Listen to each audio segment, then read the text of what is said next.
going on, everybody? Welcome on into the Monday Smash. Some new digs, but the same reliable face over there. Ira Schofel, managing editor of Warchant.com. The Monday Smash, and now presented by State Farm agent Ross Voorhis. Check out his contact details below. We'll maybe even fill you in a little bit about how great Russ is and sell a little bit harder later on the program. But thanks for being here as always. Yeah, go ahead. You want to cheers it up? Cheers to Russ. Thanks, Russ. There's a mezcal in this, I promise. We believe you. Big mezcal guy now. Our big mezcal guy. Thanks for being here. Hit the thumbs up. We certainly would appreciate that. Subscribe to our YouTube channel. Also hit that little bell, set your notifications so you'll know when we drop these shows. But you know the Monday Smash every Monday, 7 p.m. It's Ira and Tom or Jeff and myself. So thanks for being here. We appreciate it. Hit that thumbs up.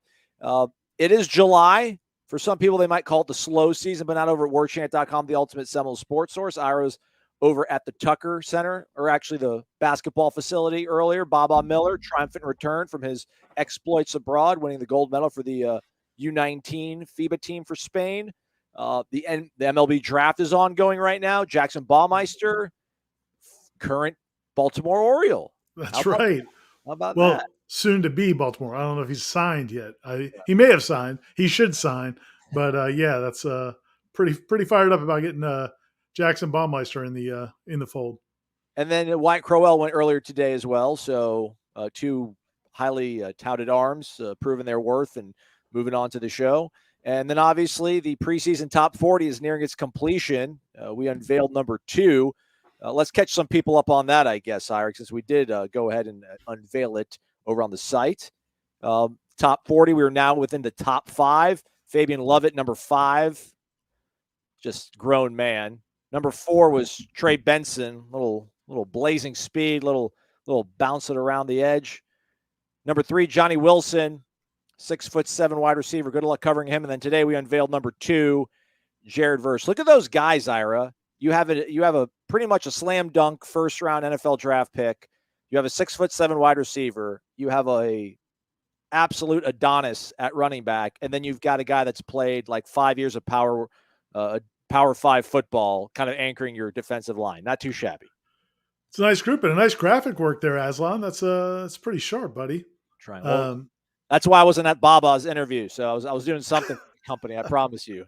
I assure you. Yeah, no, man, it's an impressive group, and that was the whole 40, the whole top 40, and I think we'll probably do some sort of roundup conversation about the top 40 when we're done. But just kind of it just kind of beats it home to you that, I mean, there are players that some of us had in the top 5 or 10 that other people had like in the 20s and vice versa, because there are just so many really good players. And I'll be honest, I was listening to Jeff's show this morning or this afternoon in the 1 o'clock, the 1 o'clock hour.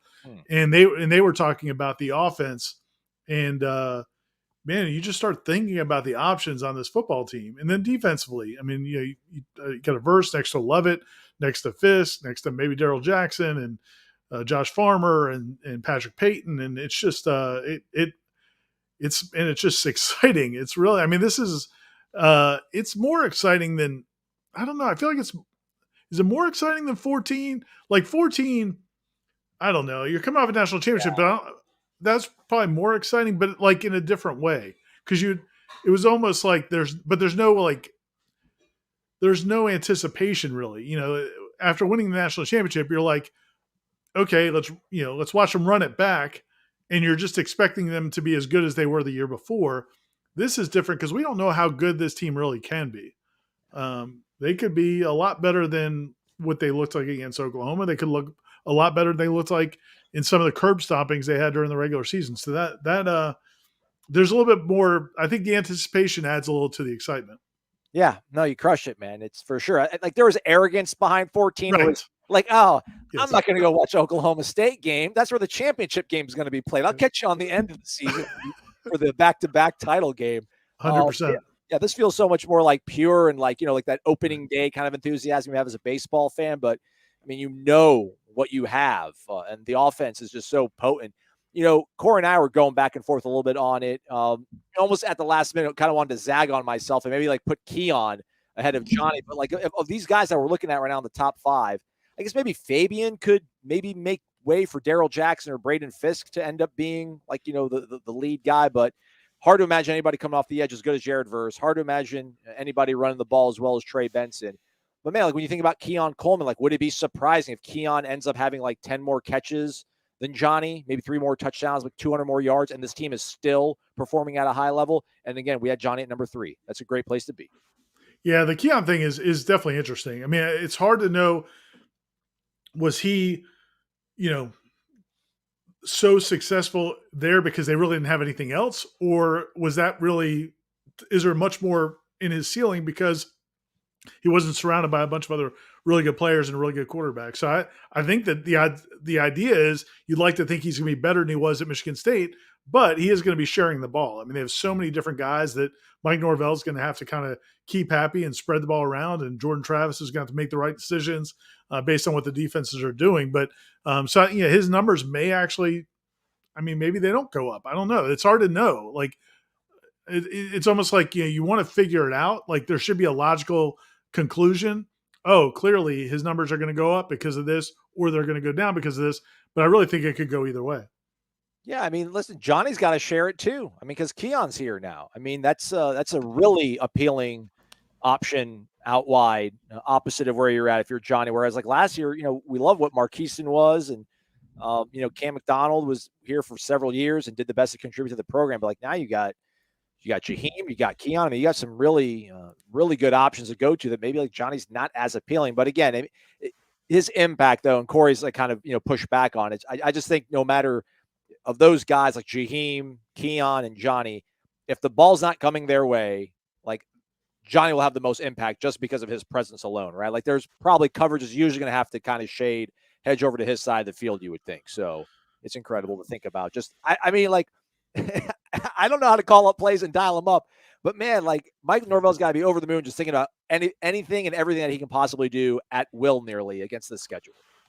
And it's, and I know like you more than anybody guard against sounding homerish. So you can relate to this. I usually don't worry about it, but I think it sounds homerish when you say this, but like it almost, you wonder if it's like,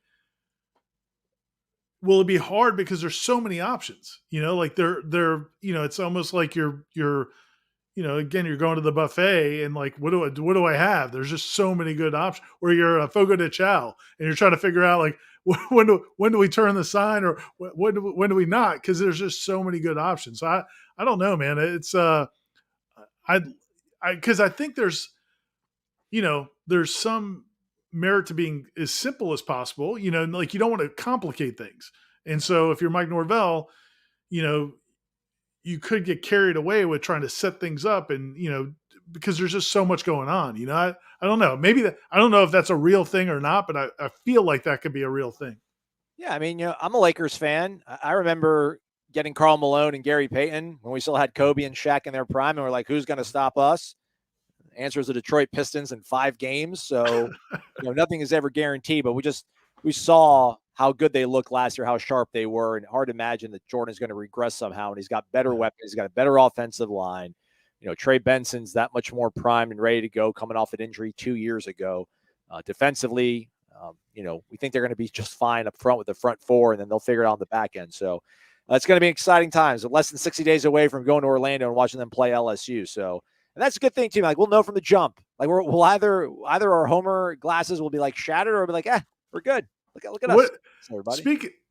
Because I just thought back to the comparison to the 14 team where it felt like that year Jameis was disrespecting the defense. Like he was like, I'm going to take whatever I want, and there's nothing you can do about it. And then he ended up throwing a lot of interceptions because, again, there just felt like, but then you think about at the same time, you think about his NFL career, and he never really kind of came out of that. It seemed like, it's almost like that became who he was.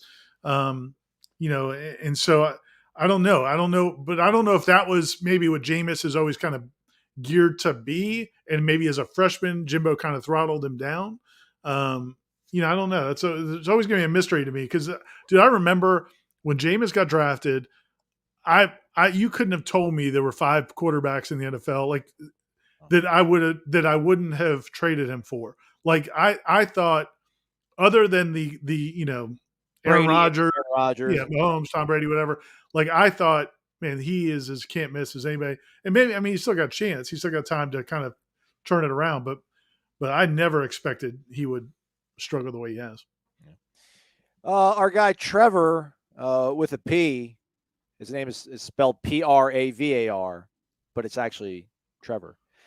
Y'all going to be done in time for Ira to watch our boy Adley Rutschman win the home run derby. We are. We're going to be done right at 8:00. That's when it starts. I'm not super confident. By the way, on the Orioles tip, Aslan, if you don't mind. Absolutely. So for Father's Day, Kim got me a really cool. It's a signed Cal Ripken poster. Nice. From when he from his retirement. All right. And so I'm gonna put that up in the office, the man cave office, and I'm thinking about putting it back here, but I have the Warchant thing going, so I don't know. I don't know if I can put Cal behind me or if I need to put him off camera somewhere. So I gotta figure that out. It's sharp looking, but it's one of those things where like I don't know if it ever translates well on the camera. Like the light is going to glare off, right? And the whole thing won't be. Yeah.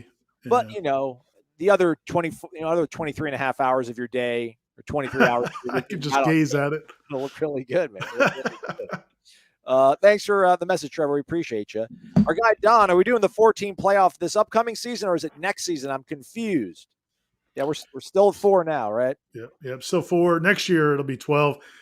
Which kind of stinks to a little bit, but then again, like this team might be better equipped to make a 4, whereas next year might be more equipped to make a 12. Yeah,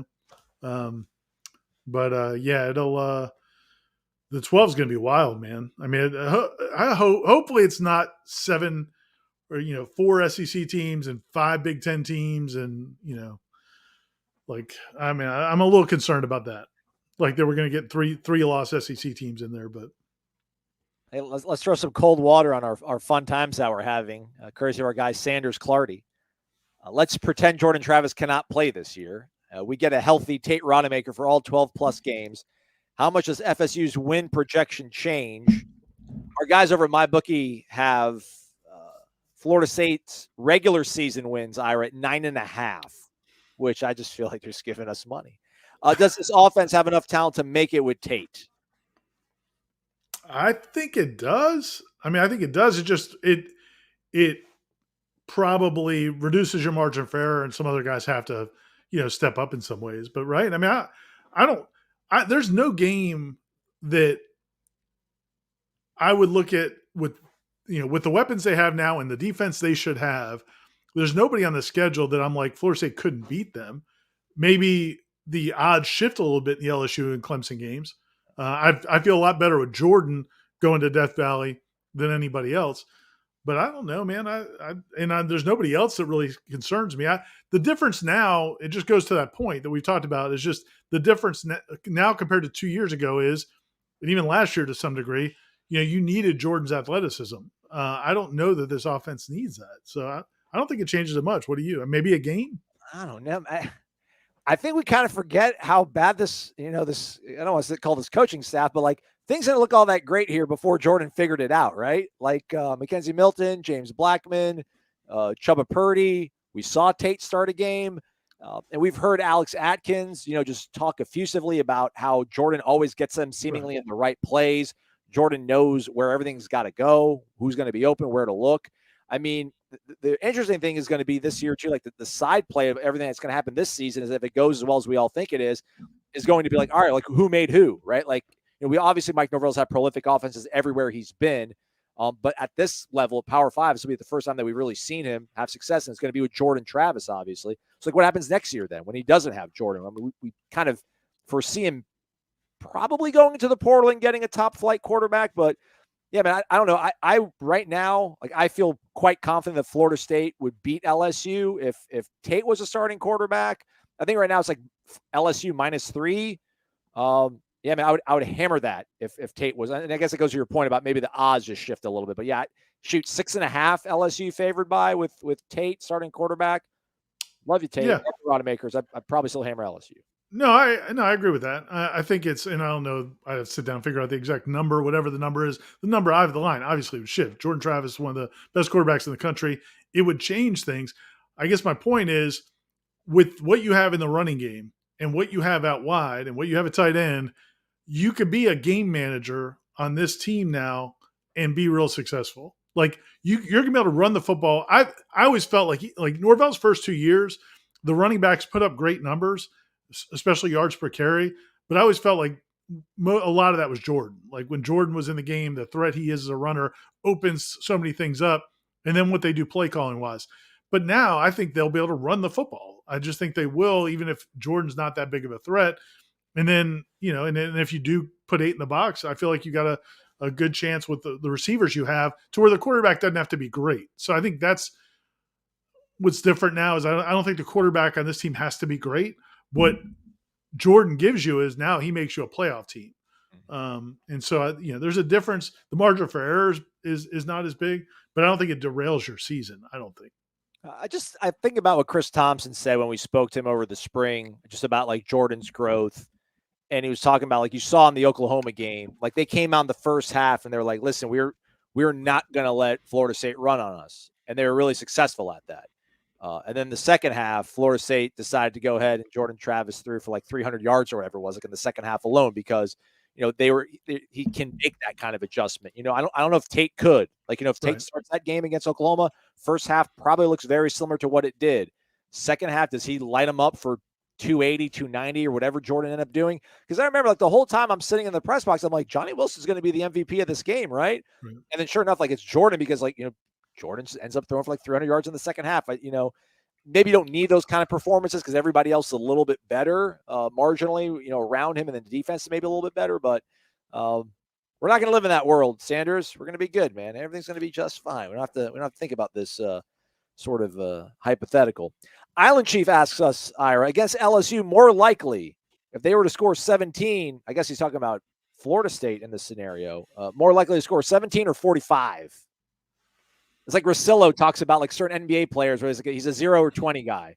Like if you find out that he scored 20, you're not surprised. If you find out he scored 0, you're not surprised. I don't know. I mean, first game, I already know first game. I would be shocked if they scored 17 points. I would not be shocked if they scored 45. So I would say that's more likely. I don't think either is particularly likely. But yeah, given the choice, the nature of the choices, I would say more likely 45, but I wouldn't expect it to be there. I feel like somebody in a purple polo in Baton Rouge right now is like pulling this clip, and Matt also put this on the projector, like when they meet first day of the prize. Listen to these guys, 45. They think we're going to let 45 happen. Go Tigers. So I agree. Yeah, man. If they score 45, I would be so shocked. I'd be like, what? I'm like, I know they're this good, but I didn't think it would really happen this soon.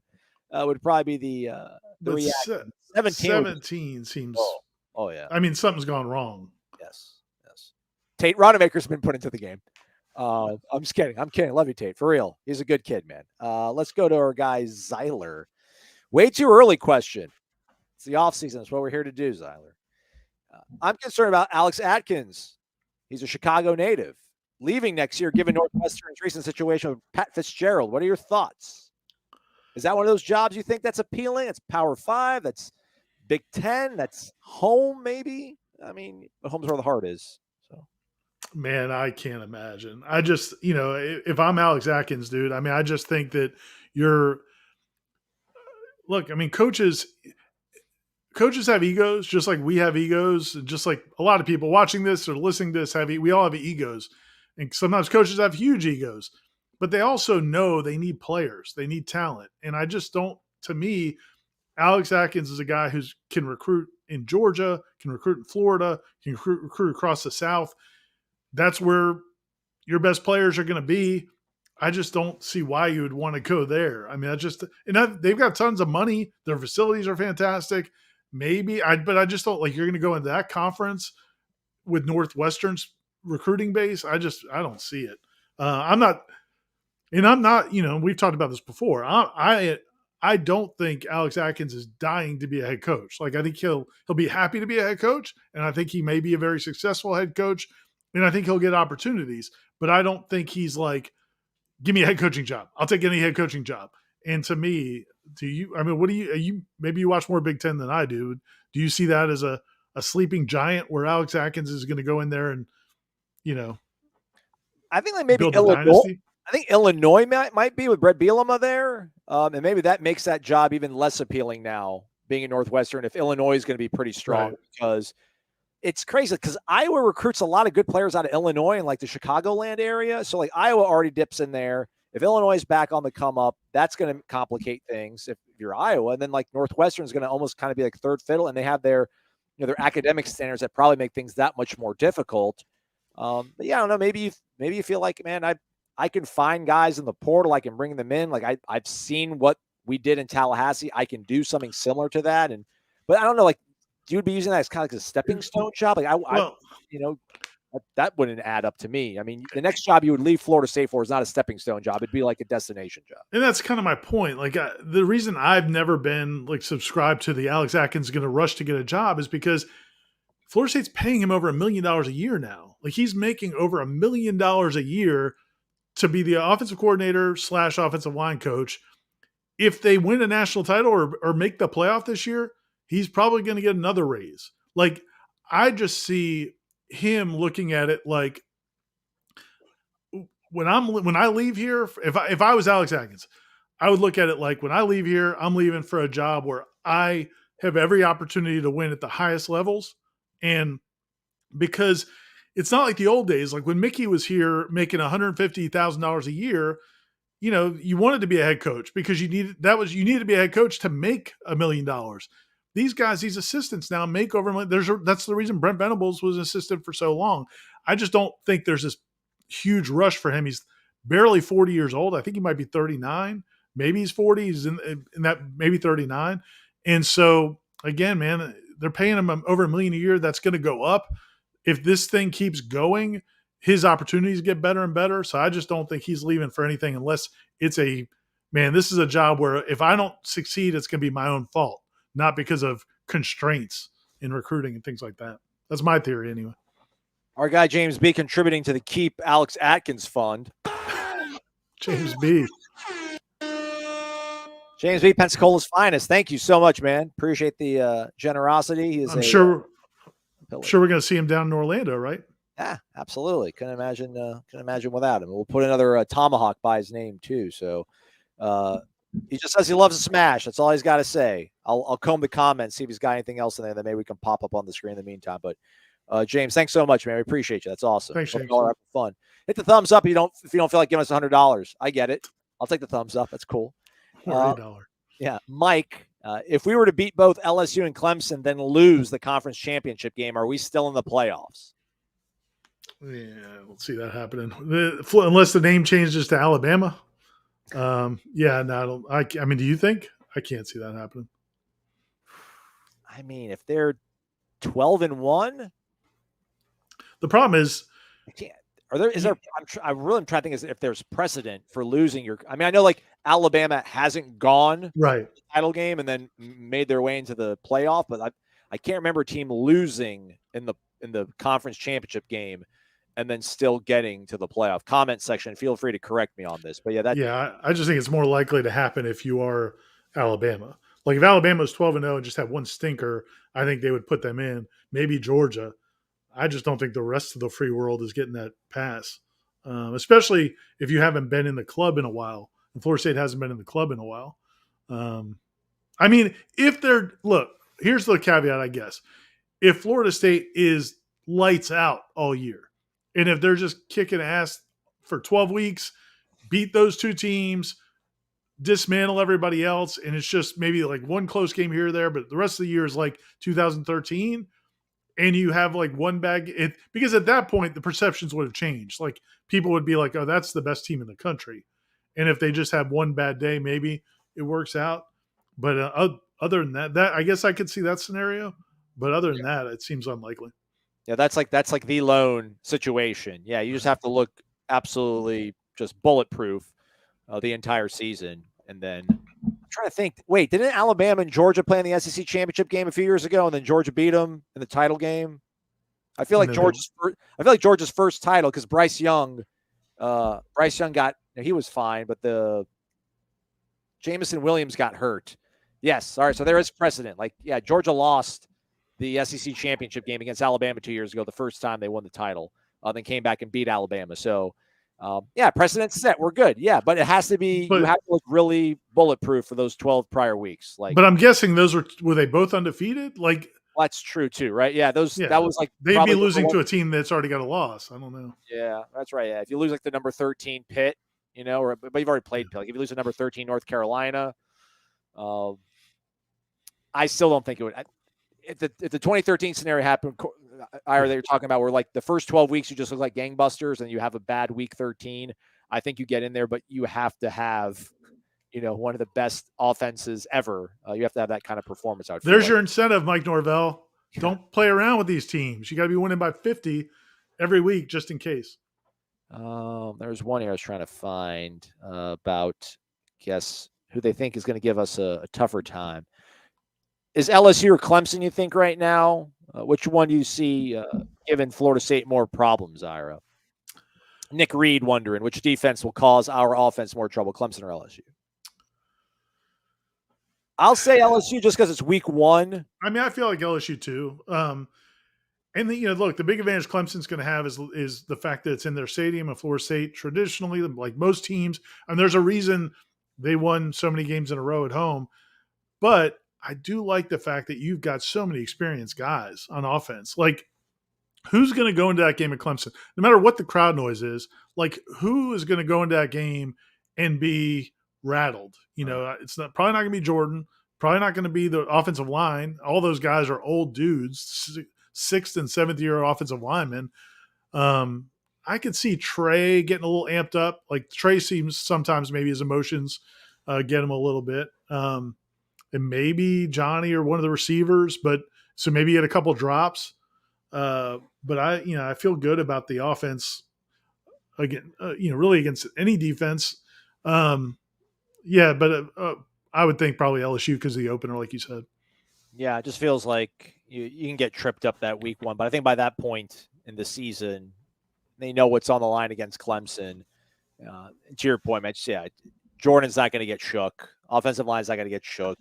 Jaheim Bell's not going to get. Jaheim Bell, I think he's got a lean on Royals, if I'm not mistaken. So Jaheim Bell can tell them all about it. Right. So they'll be just fine there. Let's step aside real quick.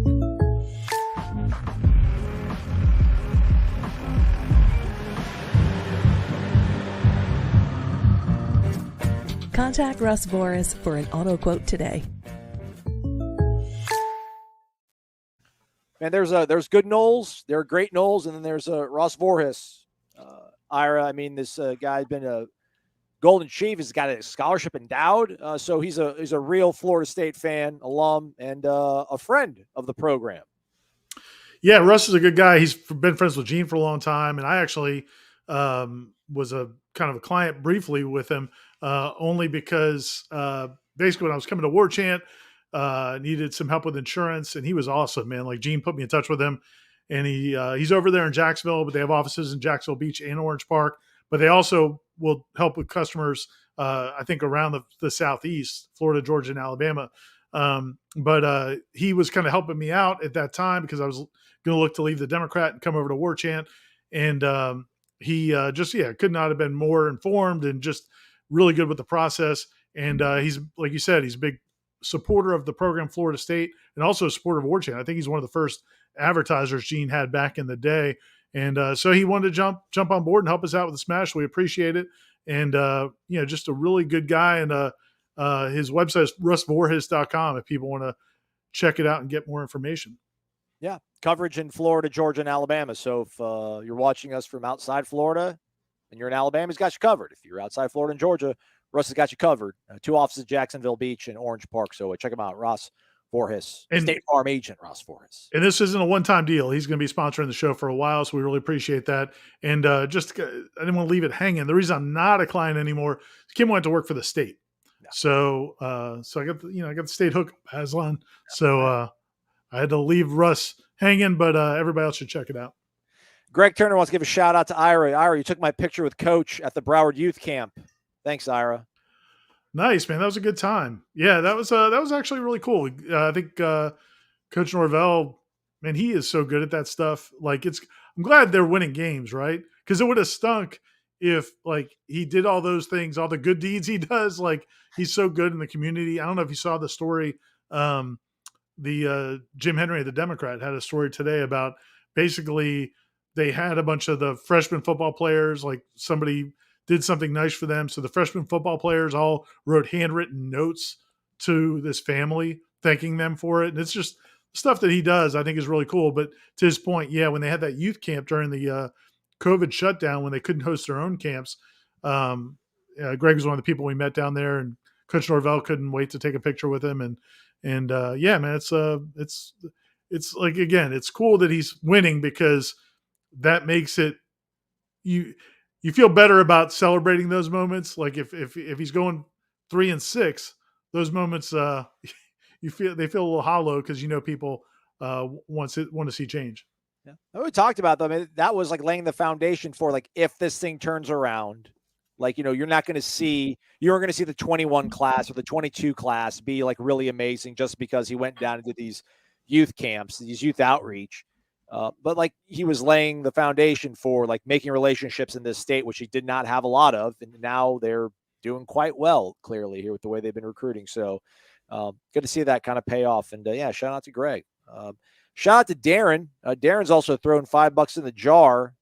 We would have got to your question, Darren. It was solid, but thanks for the $5 regardless. Thanks, Dollar bills, y'all. His question was, what position group would you switch from this current roster with an NFL group to make us a national champion this year without question?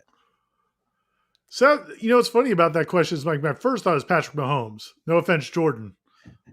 But I don't know. Like maybe I don't know, Travis Kelce. Like, but then you got Jaheim's good. So yeah, it's like you got to find a position, right? Don't you probably need to find a position where you don't feel great and put some NFL guys. I mean, NFL linebackers, maybe. I was gonna say, like, I don't know who else is in the Dolphins secondary now. I know they got Jalen, but like I don't know. Maybe I just like Google real quickly, like best NFL secondary. PFF had. Let me say this real quick while you're looking that up. To clarify, I am never one of those people who thinks like when the stories about like could Alabama beat the Detroit Lions or whatever. Like I am the last person to ever embrace any of that because the best NFL team, the worst NFL team would kill the best college team. I mean, that's just they've got the best of the best. No college team has quite that level of, and also maturity from physicality. So we're taking this in the spirit that it was asked, but I don't think any of us feel like, when I say you're already pretty good at this position, obviously, if you take just about any NFL position group, it's going to be better than any college. I'm not picking anybody from the Broncos. The number one graded coverage on PFF last year in the NFL was the Jets. So, yeah, maybe Sauce Gardner. We're pretty good if we got Sauce Gardner back there. Right. So, we'll take that. Give me the Jets secondary. But you got to probably bring Robert Saleh with you, too. But good question, Darren. Yeah. But, we're going to be pretty fine without these guys. So, or any NFL defensive line. I mean, good grief. Could you imagine? It's like the Eagles. Like the Eagles, I don't know how many sacks they had last year. I know they didn't get to Patrick Mahomes in the Super Bowl, but yeah, give me Fletcher Cox and the guys that got the Eagles. So. And that's the thing. Like I was texting with Tim Linnefelt earlier about like Major League Baseball, right? Like you could be this unbelievable prospect in college or high school. You get drafted, and there's a good chance you may not make. The odds are you're not going to make the major leagues. But even if you make it to the major leagues, the odds are you're not going to be like a big time player. So like the margin is the gap is so wide between like the best of the best in those sports from like other college football players. It's hard to even quantify. It's almost like to some degree, it's almost like a different sport. I got to give an assist to whoever said Derwin James, Dustin, because give me the Chargers. Give me Asante and Derwin. Come back home. We'll take those guys, and we'll be good. We can. Is it back in Pasadena, the national championship game this year? We can drop them back off at SoFi Stadium on the way there, man. It'll be great. Right. Let's see here. Noles, for my life, asks, besides LSU or Clemson, who's the sleeper team that gives the Noles a run for their money, Ira? Pitt, right? Pitt, maybe. I mean, I think, at Pitt, and they've been good, and they'll be good defensively. So that's the one that kind of crosses my mind. I saw some stuff, and not trying to throw any shade at our On3 brethren, but I think one of the On3 college football people did a thing saying that Miami's going to exceed expectations or something, and I was like, man, I don't know. I don't see it at all. I mean, I know they brought in some transfers, but I just don't think I'm not expecting much from Miami. I don't think Florida's going to be good unless Graham Mertz shocks the world. So I don't know, man. To me, I think this is the year Wake gets their retribution. I feel like it's coming, Wake. So yeah, Pitt would be my choice. You got anybody in your back of your mind? I've been saying Duke.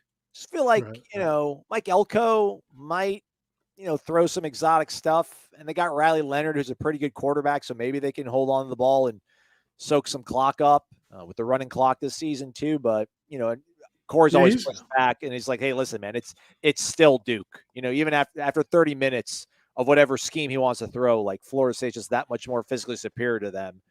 That's why Vanderbilt doesn't beat Alabama." So. Had you gotten to the kick ACC spring meetings yet when we saw Elko? You might have pointed him out to me. Did you see him at the? Yeah, I saw him. He's not what I expected. No. I don't know. I thought he would look differently. I watch a bunch of A&M games, so I know what he looks like. Right, so I did not. Staying on brand. The James B was referencing an interview with Ross Dellinger on the Wake Up Warchant podcast. Check it out, everybody. Aslan, didn't Corey have evidence that Florida State brings more eyes to the television sets, even in down years compared to teams like Virginia and North Carolina? You would know this, Ira, since you pretty much write all of Corey's stuff. He just gets the byline on it, but you're the one crafting it. Yeah, right. So, yeah, the topic is you guys had Ross Dellinger on to talk. If you guys didn't hear it yet, I'm sure you have, because everybody starts your day with Wake Up Warchant. But Ross Dellinger, longtime college football reporter, was on, and you guys were talking to him about the, just the conference realignment and where things are going. And so what I guess he said, the Carolina and Virginia would be attractive to the SEC or to the SEC, yeah. Yeah, and so James's question is why would they say that when Florida State's got such better TV ratings than those schools? There's no question about that. There's no debate about that. There's like two parts to this. There's more than two parts to it, but the two big parts to this equation are, one, how big of a brand are you and how much attention will you bring to the conference? The other part of it is with those cable providers, they can charge more if their network is in a state where they've got a team. So, the SEC already has teams in Florida. They have teams in South Carolina. So if they add FSU and Clemson, they're not going to get more dollars per subscriber than they're already getting. Whereas if they had teams in Virginia and North Carolina, they would. So that's one big reason. But that's not the only reason. I do thought, there was to back what James B is saying. I thought, I don't know if you caught, Paul Feynman was on one of the sports media podcasts, John Marchand and Orand. Yeah, Marchand and Orand the other day.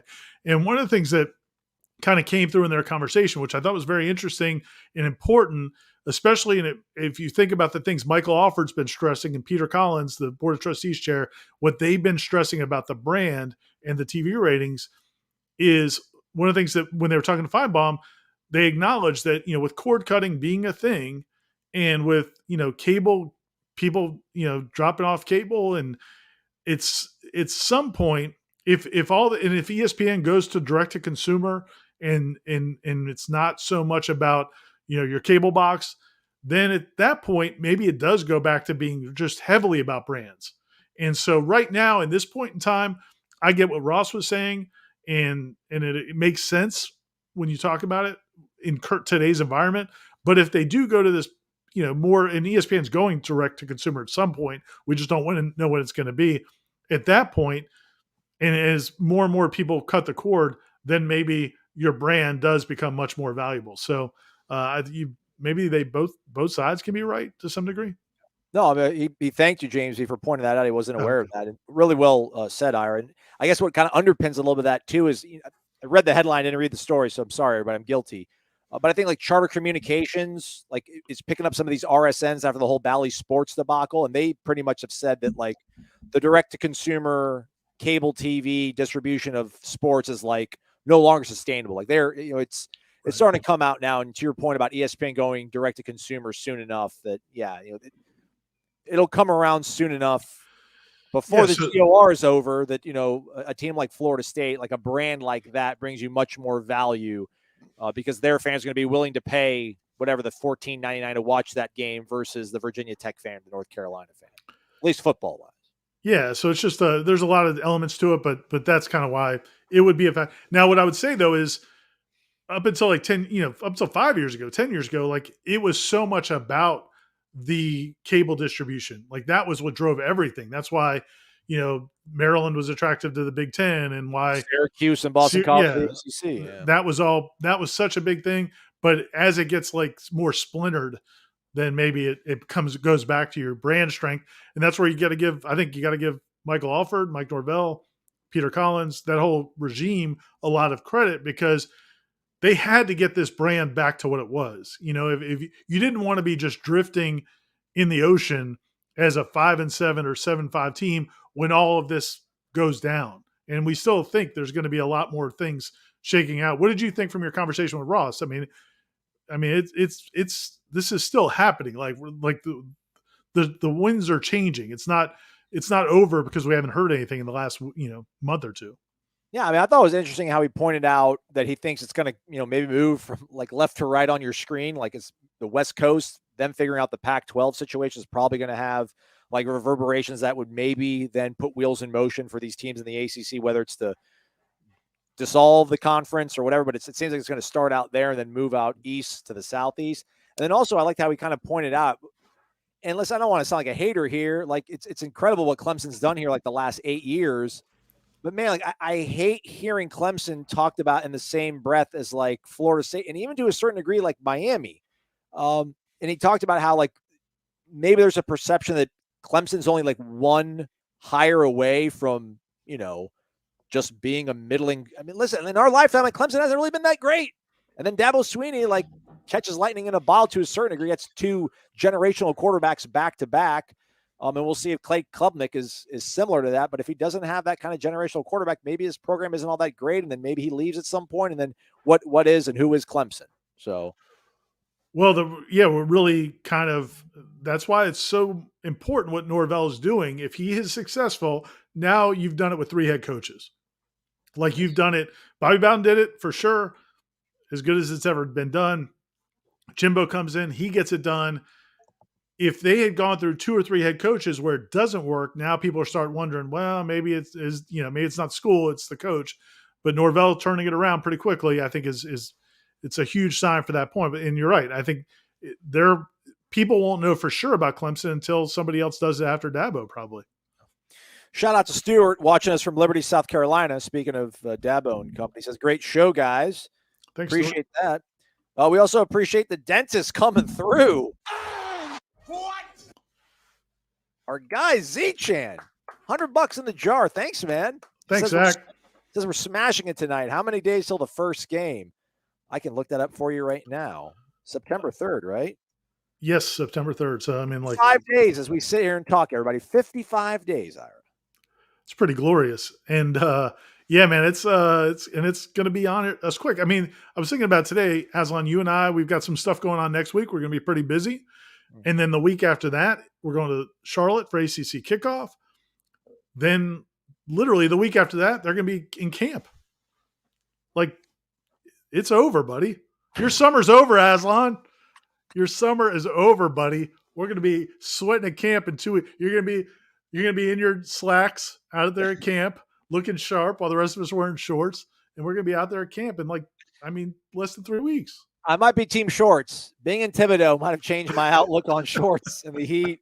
And I'm glad I wore shorts out there. I didn't even bother bringing slacks, I don't think, to Thibodeau for the Manning Passing Academy. The thing, though, is I think, and I got this wrong, there was a wedding going on that I declined going to because I was looking at the calendar last year, and I'm like, man, we were posting first day observations like July 28th or 29th last year. But they had the week 0 game last year. Right. So I think maybe out of ACC kickoff, I think we might have one weekend of, I don't want to call it freedom because this job's awesome. After that, we might have like a week of whatever, and then camp will open up. But yeah, man, it's 55 days. Get your hotels booked, your accommodations, Orlando, Camping World Stadium, everybody. It's going to be great. We got a lot of stuff cooking. Tom and Gene are party organizers. They got all kinds of stuff coming up, man. Like we've got activities Saturday, Sunday, Saturday day, Saturday night, Sunday. It's going to be awesome. Yeah. So Ralph, our guy out there in Hawaii, was asking where the meetup is. They're working on it. The important guys are working on it. Once we get it figured out, you folks shall know. Michael Waller wonders, asks, ponders, queries, who has the bigger improvement this season, offensive or defensive side of the ball? I mean, that's a good question. I think, the easiest answer is defense. I'm curious about that though, because again, I've talked a little bit about it on the headlines. I don't know if you and I have talked about it on any of the shows. I am a little bit curious what the defensive numbers are going to look like this season, because I do feel like, man, this offense is going to score, and I think it's going to score quick, and I think it's going to score in big plays. And even if you've got a lot of depth on defense, if you're scoring quickly, you're going to probably give up some points. So I don't know that, the argument this year was that FSU's defense, from a lot of people, from a lot of fans and media, was that the defense wasn't as good as the numbers looked, right? Like Again, most people, the numbers on your screen. Sorry to jump you, Ira. The numbers on your screen, if you're listening to us on the replay podcast, 14th in total defense, allowing 321 yards, and the scoring defense tied for 20th, allowing only 20.6 points. And I think a lot of people would say, what you hear a lot anyway from the people on social media or message boards and other people we talk to is, yeah, but when they play good offenses, they weren't that good. And so they beat up on a bunch of bad offenses. So they probably weren't as good as number 14 in the country in total defense, number 20 in scoring defense. I think it's going to be the opposite this year. I think the numbers are probably going to go up some because the offense is so good, and you're probably going to get in some lopsided games. But I think the defense is going to be better than it looks. So I think the defense is going to be better. I just don't know if it's going to look better on paper. I think the offense is going to be lights out. So I think the defense will probably be better, but I just don't think it's going to look like it when you look at the stats. I don't know. What do you think? I agree. I do wonder, the running clock. And I know, if Florida State just scores, if they average 3.5 plays per scoring drive, touchdown-wise, the defense is up 41-10 pretty much every single, going into halftime every week. You let off the gas and then you start letting up some points, and then that kind of, jumps up the numbers. And you want to play younger guys, you're going to want to get Blake Nicholson on the field more. You're going to want to get, some of these young DBs, all these young DBs they've got, Edwin Joseph and Conrad Hussey and KJ Kirkland and all those guys. So I just could see a scenario where, if they get big leads and then now you're playing other guys, and it's just not like the old days. In the old days, Mickey, and it's topical right now because Chip Baker just retired, but Mickey wanted that spiked baseball. Mickey wanted the shutout. Yeah. And now, does anybody even care about a shutout? It would be nice, but I just don't think, it seems like those days are long gone. So you're going to give up some points, I think.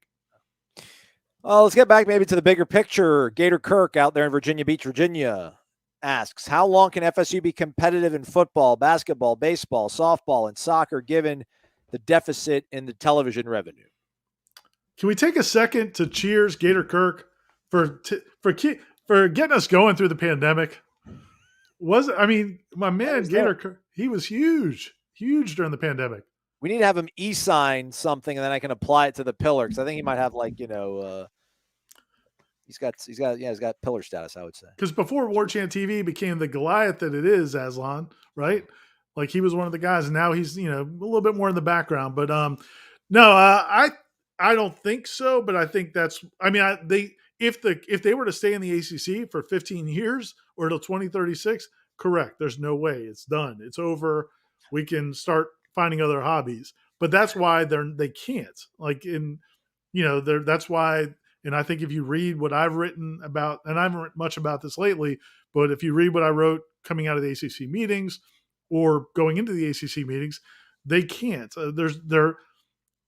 I don't know exactly how it's going to work out. I can't tell you. I know exactly what the plan is going to be.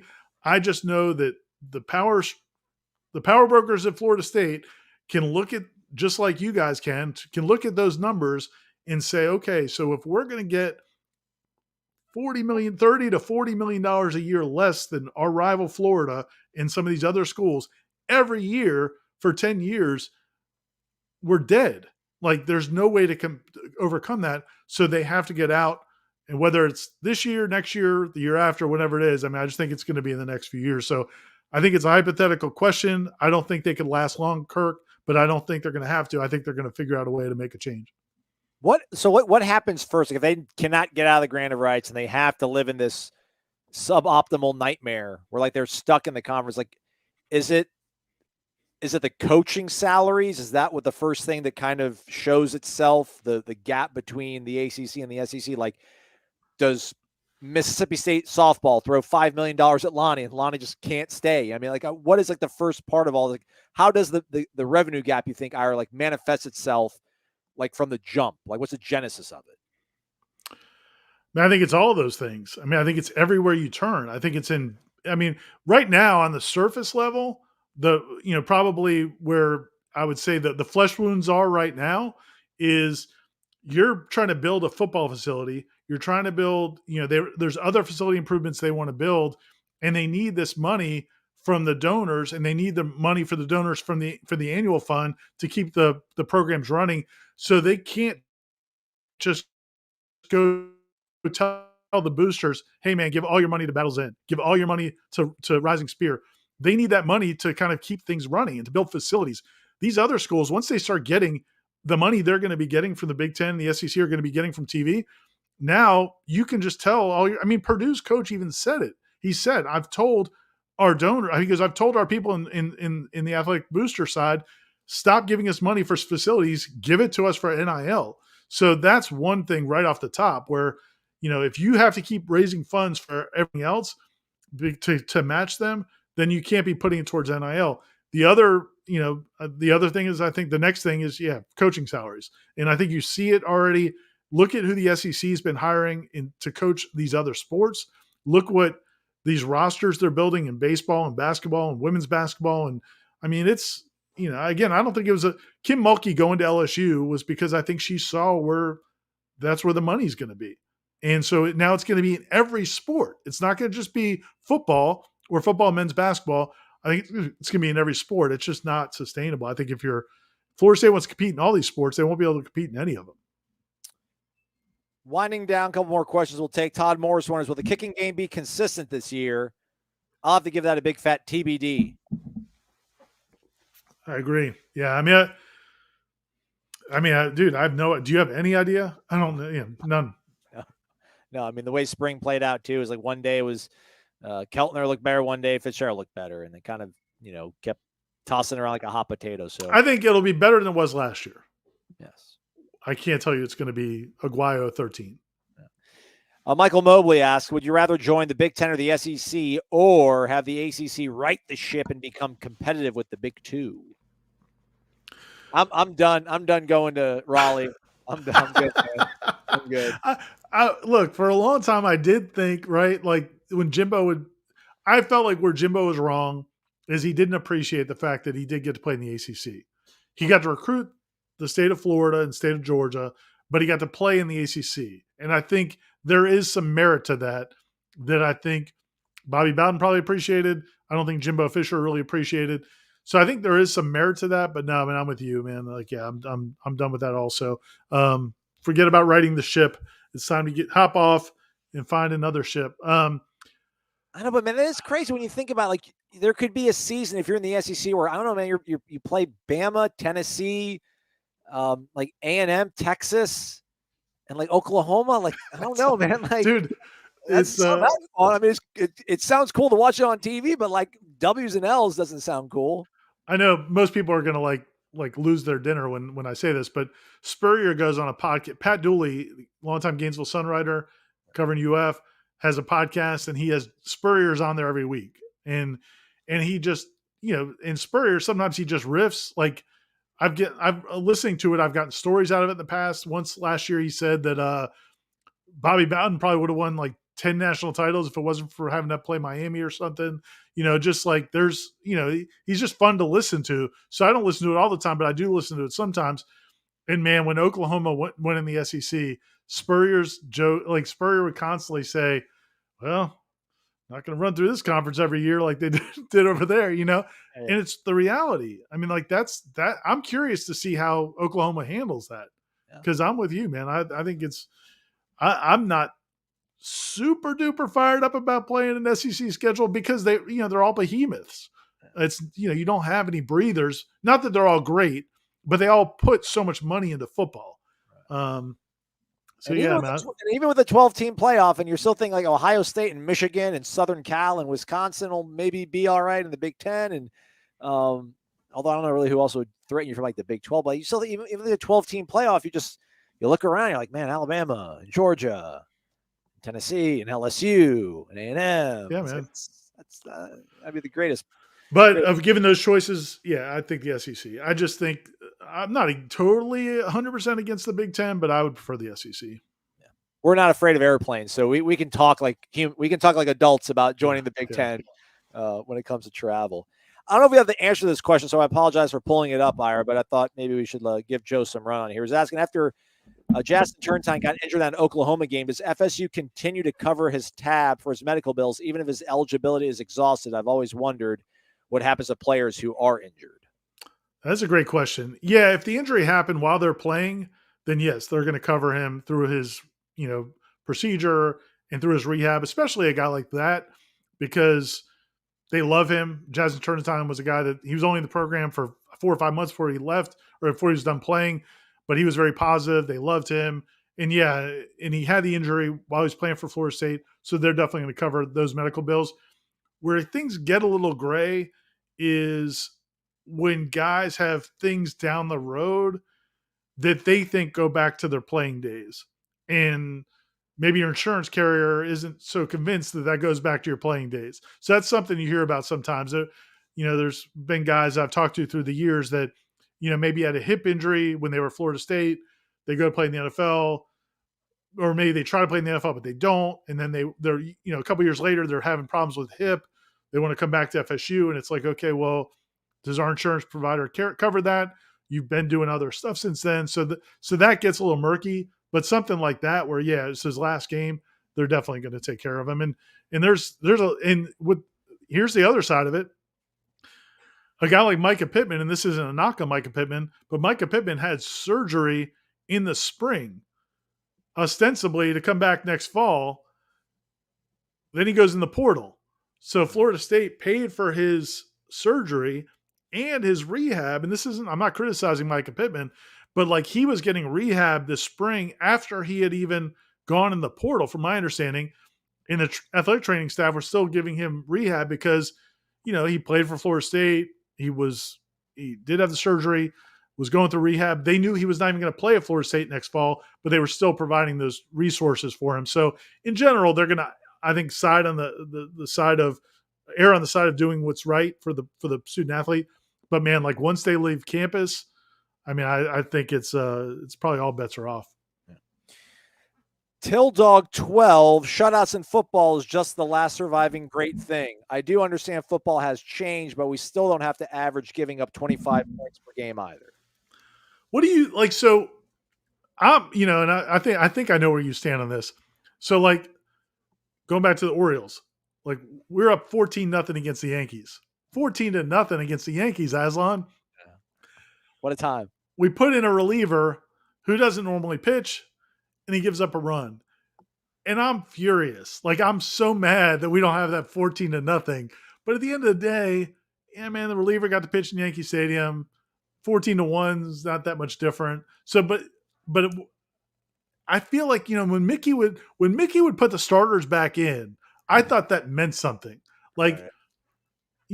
It's the fourth quarter against, Wake or whatever, whoever, and they march down the field to the 10-yard line, and he puts a bunch of starters back in there. I felt like that meant something, but maybe that's just we're out of touch now. I don't know. I mean, I think I'm with Till Dog. I don't know where do you think most people are now? I think the historical stuff and against the rival, I think you want to see. Like I'll never forgive. I'm saying that I can't remember. Like, didn't Nooney muff up? Did he muff a punt in 15 in Gainesville, or was it 16 against the Gators? But like Florida State Oh. absolutely shut down the Gators in the swamp. And I don't know if the Gators had ever been like shut out in the swamp. And like we had that. And then we lost that. And like I was so mad. Jermaine Thomas fumbled one time too. I remember that one. I think it was Jermaine Thomas fumbled Yes, in one. 11. Yeah. So like those, but like, yeah, if it's Duke and Florida State's up 42-0 and, they get a touchdown because they probably want to kick a field goal. Like if they kick a field goal, that's like, come on, man. No, you got to go for a touchdown. You can't take the points. But yeah, I would probably look at the bright side of things now at my age. So we have a little perspective these days. Jeffrey Welch wondering, hey, good evening, guys. When and where is the Warchant party going to be in 54 days? He was joining us a little bit later on. Live headlines. I don't want to talk out of school, but I think there'll be like a live headlines maybe in downtown Orlando in a to be determined location. And there'll be some other stuff too, but it's in the works, Jeffrey. Yeah, that's the plan. Yeah, we're going to try to do something like that and get together with the fans. I mean, it's just, again, like I think the LSU trip was so much fun last year because we got to that Warchant party. What was that place called? The Howling Moon? Howling Wolf. Howling Wolf. Howling Wolf. Wasn't big enough, but that was just such a cool thing. I mean, so many FSU fans came out and, it was just such a good time. So we're going to try to do something similar to that down in Orlando. So, yeah, and we did it before the bowl game too. So, yeah, we got some stuff in the works. It'll be announced, I think, pretty soon. Thanks again to James B., Darren Hill, Z Chan, and you all for watching. Hit the thumbs up on the way out. This has been the Monday Smash presented by State Farm agent Ross Voorhis. What's going to be going on at warchant.com here over the next couple days, Ira, because we're signing off of this show here, but not signing off on warchant.com. We've got some big drama, Aslan, as we're going to announce the number one player in our Warchant Top 40. There's a lot of drama surrounding this pick. It could be anyone. It really could be anyone, right? We have, I think Michael and Matt have some recruiting coverage coming up. I think Michael actually put in a prediction for an RPM prediction for a player that he thinks is going to commit to Florida State. They actually have, there's 2 or 3 guys I think that are supposed to announce this weekend. And so that's coming up from a recruiting standpoint. And then, we've got more, off-season football coverage. We've got some more content. We've come up with some other ways to repackage the football content this week, but recruiting's probably the most newsy type stuff. And I think Michael will have a story up tonight about a player that he's put in a prediction for that he thinks is going to commit for FSU. So check it out at warchant.com. Right on. And the Jeff Cameron Show with Tom Lang, 1 to 3 o'clock, 93.3 FM as well as right here, Warchant TV on YouTube. Subscribe. And we'll have a live wake-up Warchant 6 o'clock with Corey Clark, who I think will be joining us from like a travel ball tournament because that's what dads do in the summer. I guess I'd have sons. So that'll be fun. All right. Thanks as always for hanging out with us and answering all these great questions, man. You too. Thanks. And last thing, also, if you're a subscriber, I'm going to do a video with Peter Schoenthal, NIL Pete. And we're going to be talking about NIL and the NIL space and kind of what's going on nationally, but also with FSU. And if you're a subscriber, go on the Tribal Council, and we're taking questions there for that conversation. So go on the Tribal Council, and that should be coming up in the next day or two. We're going to record it tomorrow, but it might be coming in the next couple days over at Warchant TV. There we go. All right. For Ira, I'm Aslan. Thanks again for watching the Monday Smash presented by State Farm agent Ross Voorhis. Hit the thumbs up on the way out. We would appreciate it. And stay connected to warchant.com, the ultimate Seminole sports source.